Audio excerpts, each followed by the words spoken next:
Hi, I'm Erik Hall, the digital sports editor at the St. Louis Post-Dispatch. I'm joined by Lynn Hoppes. Is that correct? Is that the way? Did I say that right? Yeah, that's it. All right. Correct. He was the APSE president in 2008, 2009, while sports editor at the Orlando Sentinel and senior director at ESPN. Thanks for joining me, Lynn. Thank you so much. How'd you get involved with APSE? Well, I've been involved with APSE for a long time, and it's interesting. I'm here during judging to meet some people and also to see where the organization's going forward. For someone like me, is I've always been a square peg in a round hole for the business. Besides just the idea of how I do work and everything else, it's just for me, it's been one of those things of seeing all the different ways of doing stuff. And so I think journalists can learn from everybody. And so I got involved at APSE because I really wanted to learn from a lot of really talented people. And talented people may not necessarily be from the largest newspapers or largest publications. Talented people may be somebody from a very small publication in the middle of nowhere. And so for me, that was important being part of an organization like that, because I had started out like most people. It's a small publication. You continue to move to the ladder, and all of a sudden you get up, these big organizations or a great city you want to live in. And after you do that, then you figure out, okay, what have I already done? What have I already learned? And so I took a long road to get there. And so for me, APSE is I spent a lot of time observing. And then after observing, and then I realized I don't have to run very fast. I just got to run faster than the person next to me. And so that's what I did. That's how I became APSE president. What were maybe the mechanics of becoming APSE president for you? So for me is that, obviously I look different than a lot of people, and I sound different than a lot of people, and I act different than a lot of people, and I was, a lot of people talk about, the way you look at the business. And so for me, it's always been sort of looking at emotion than just facts. So I've always been involved in trying to find out why things happen, why a story happened this way, or why this. And to me, that's how I always hired people. So I hired people based on the fact is that they're wondering why. It's very easy to teach somebody how to do this or do that, but they have to have the inquisitiveness thing about them. So for me, I sort of saw an opportunity because there's some really talented people throughout APSE in all different areas. So I really wanted to meet some of them. And so for someone like me who doesn't drink, who doesn't really party, doesn't really do a lot of those things, it was one of those things that I saw people in the lobby. I saw people upstairs. I saw people at restaurants. And I sort of just asked them a lot of questions or just listened to a lot of their conversations, and then it's like, somebody asked me one time, who was your best boss? And truthfully, my best boss is not who everyone thinks. We'll get to him later, McKenzie. He wasn't the best boss I've ever had. The best boss I ever had was someone who was not very good, because I actually learned how not to do things, and I learned how to sit there and say, okay, that's not the best approach to do this. Let me do this. It's very easy to sit there and, be on Andy Reid's team and all of a sudden say, hey, I'm one of the coaches here. We're going to be able to do great things. It's harder to sit there and change the way of thinking when you're following somebody who may not necessarily work well with. And so that's sort of the way I did it. And so for me is I learned from a lot of really talented people. There's a lot of great people you've already interviewed, and a lot of people I know you're going to talk to. And even there are a lot of people who weren't presidents of this organization. Some people did it for ego. Some people did to climb the ladder. Some people did a lot of other reasons to join and to move up in APSE. For someone like me, most people think by looking at me, they think, oh my God, he must be this massive ego type person, this big, larger than life. And in fact, most people who know me, I'm actually the opposite. I'm very quiet and very introverted and just quirky. And so it takes a lot for me to come out and do these kind of things. So that's why I sort of didn't want to do the interview for the longest amount of time. Because, I was the first APSE president who went from the print publication to digital all in the same year as the presidency. So it was the time in it was 2008, 2009, where people were starting to look at the internet, and really, really hard at how to monetize and do these kind of things. So I left the print publication and went to a digital site at ESPN. So and I was there for a handful of years, and then and I've been out of the business for about 10 years now. But it's been great to come back and see you guys, because you can still learn no matter what field you're in from the journalists that are there. What are some of the things you're most proud of from your time being president? Well, being president isn't really a one-year term, despite, the way it's situated here in APSE. So I started when I became second vice president, you did the contest and stuff, and then first vice president, you did sort of, conventions and things. So when I did the contest, that was the year that we posted the winners on the internet, the first time we had done that. So it was an undertaking that I took on myself as something that I thought was important.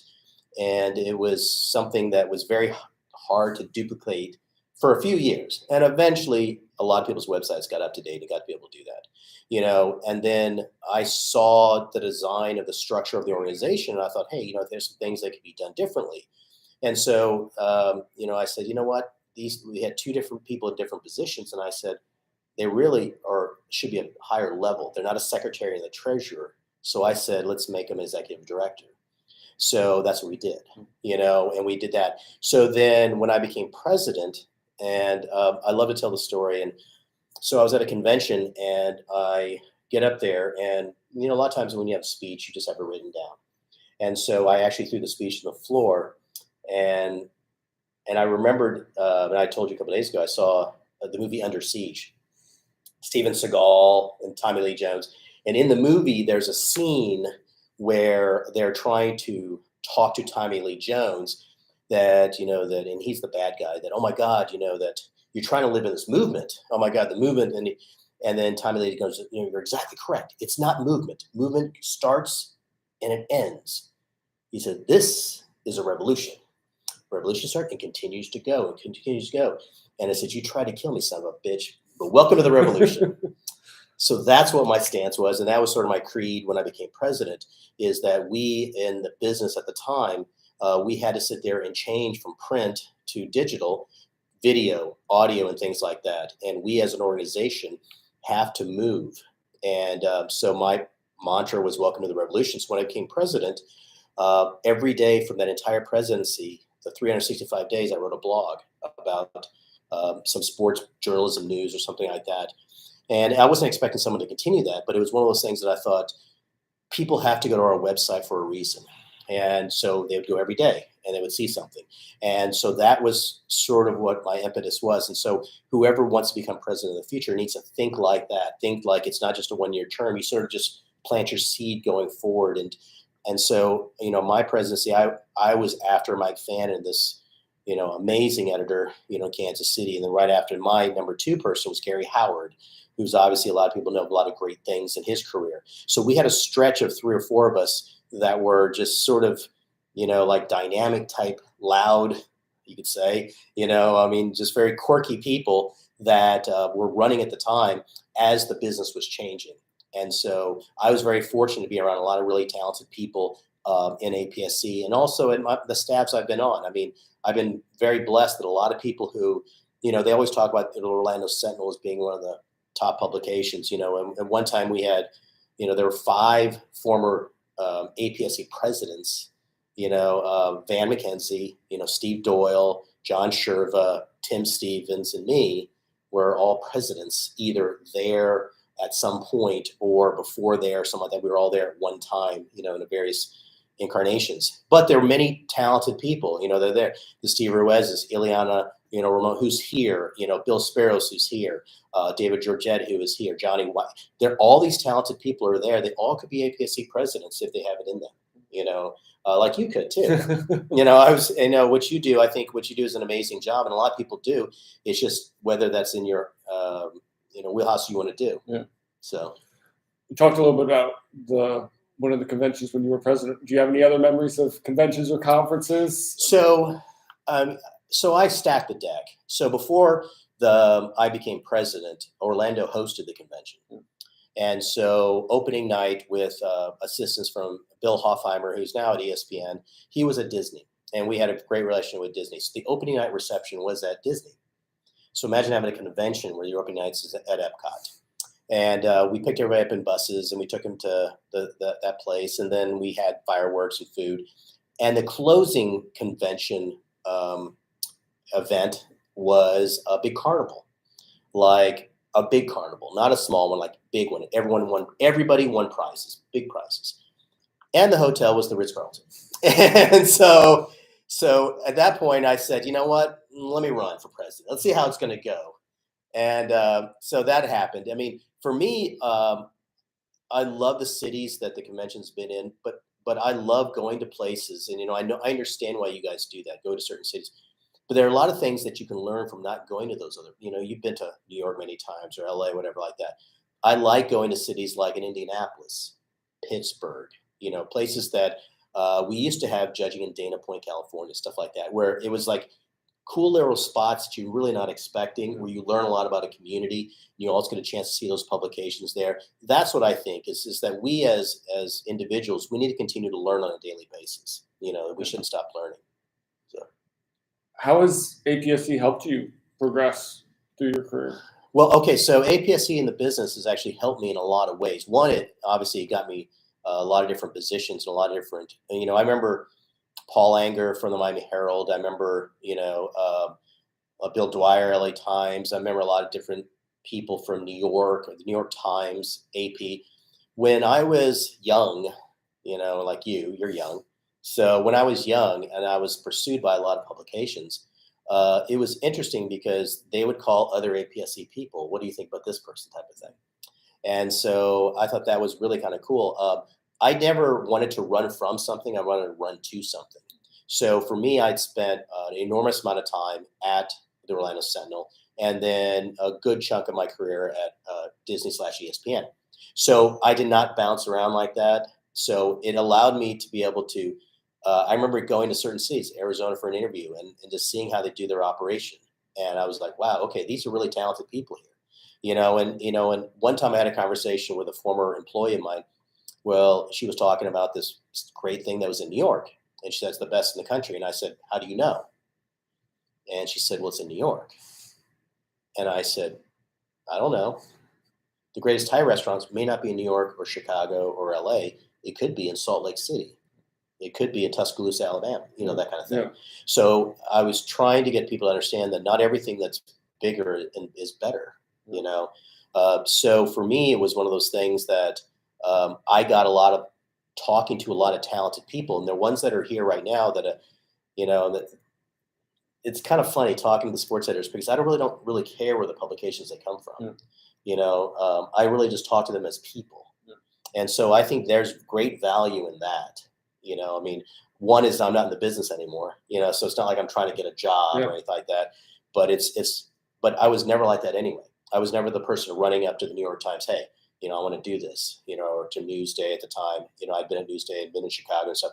But for me, it's one of those things that you can learn from so many different people. That I work for the government right now, and one of the most respected persons for the government that I work for is the person who actually cleans the trash, picks up the trash. Oh. Because she comes in every day, works hard as hell, amazing employee, and her work ethic is amazing. And I'm like, if she says, can I do this? I'm saying, whatever you want to do. Because I can just tell in her heart how hard she works. And I'm like, she can do what she wants, And that's what I think about a lot of these publications. It doesn't really matter the size, there are a lot of talented people all over. What are some of the personal relationships you've fostered through APSE? Well, so because I don't drink, well, I drink a little bit, only when I'm forced to. So, and I don't do certain other activities that a lot of people like to do in the sports journalist world. I don't really eat a lot of bad food, so it's funny because when I show up, they're always trying to get me to do these things, and I'm a person that parachutes in and parachutes out pretty quickly for a lot of different stuff.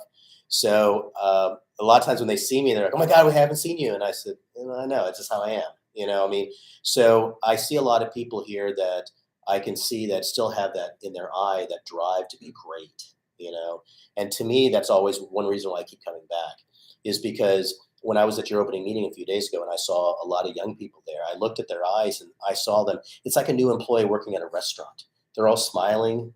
They're all laughing. They're having a great time and stuff like that.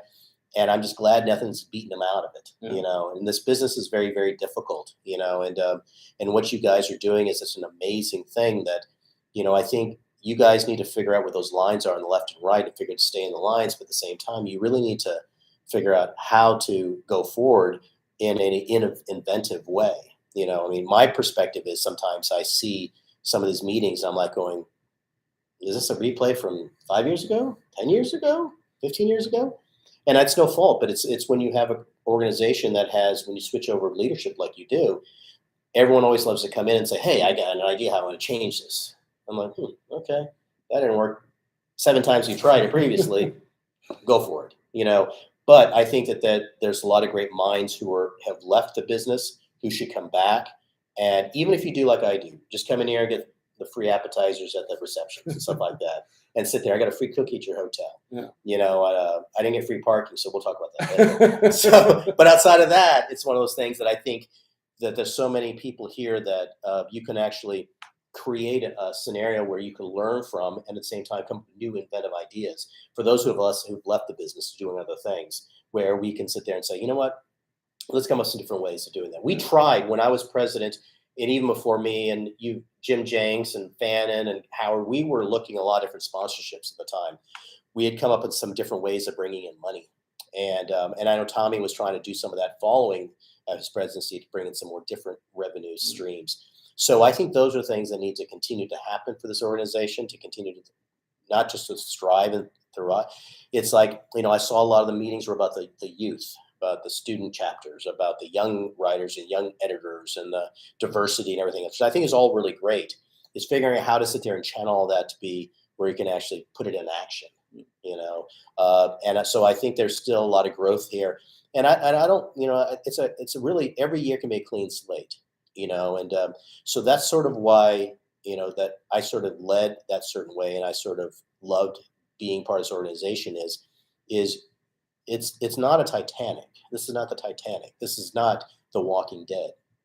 This is figuring out how to be successful and to lift up all the boats at the same time, and it's doable. It's just with the right mindset and the right people. Talked about this a little bit in what you were just talking about, but what advice would you have for future APSE presidents to maybe not keep trying to do the same things over and over again, but also just be successful in that role? Well, success is relative. Yeah. I mean, a lot of people, what is success to you may not be success for somebody else. Success for me is seeing that a kid that I hired straight out of college, Jeff Darlington, is on TV every day for the NFL for ESPN. And this shows what he is about. When he was in college, he sent me a list of top 10 reasons I should hire him. Top 10 reasons I should hire him. And it was 1 through 10. And so I didn't call him back immediately. And then I did. I hired him. Jeremy Fowler is also there. Andrew Adelson is also on there. Jamel Hill is on there.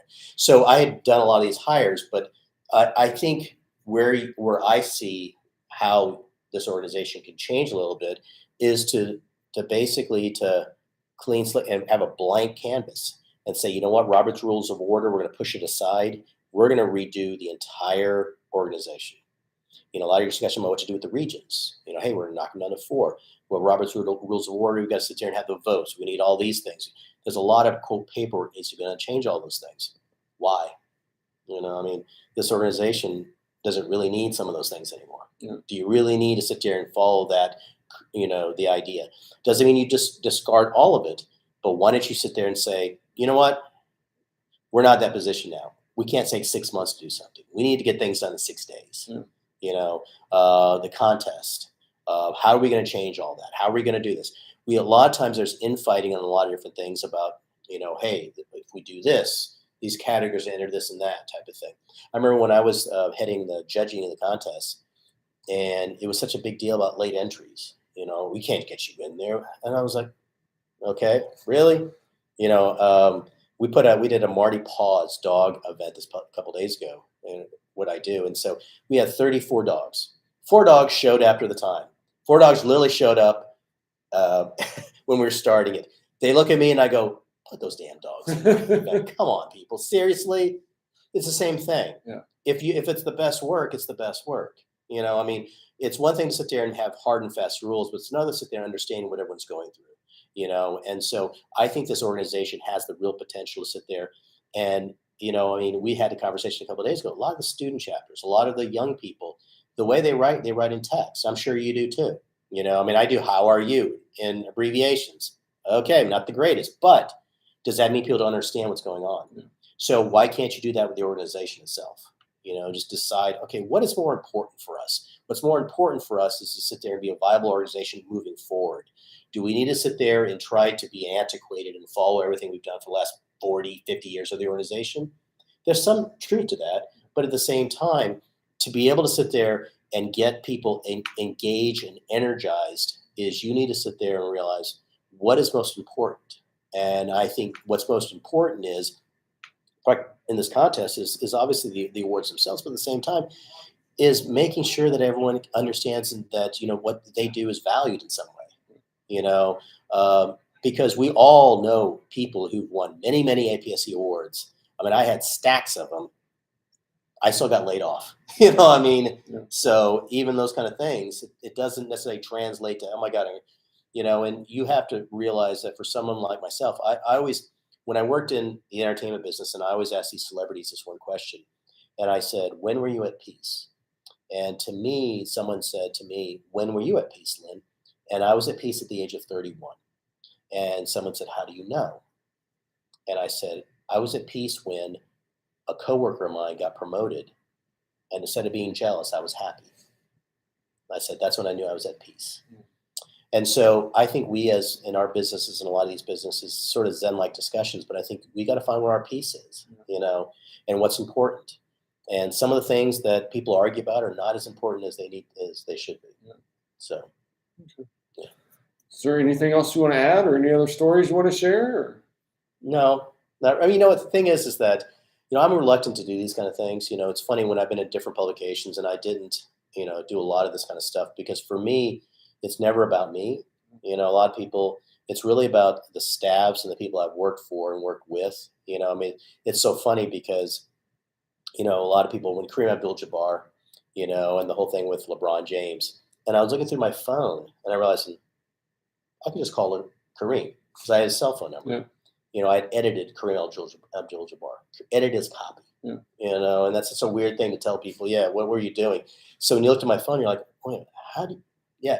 And that's so. I've had a really great career, and fortunately for me, I have a new career, and so I like to come back and see what you guys are doing and see all the positive steps you make. And I'm really glad for the growth. I'm really glad what you do, and I'm glad that you're continuing to push projects like this, because I think that there's too many people sit there and say it's easy to stay in the same place that I've always done certain things. And making people uncomfortable is sometimes not a bad thing, So that's pretty much it. All right. Well, thanks so much for your time, Lynn. Okay, thank you.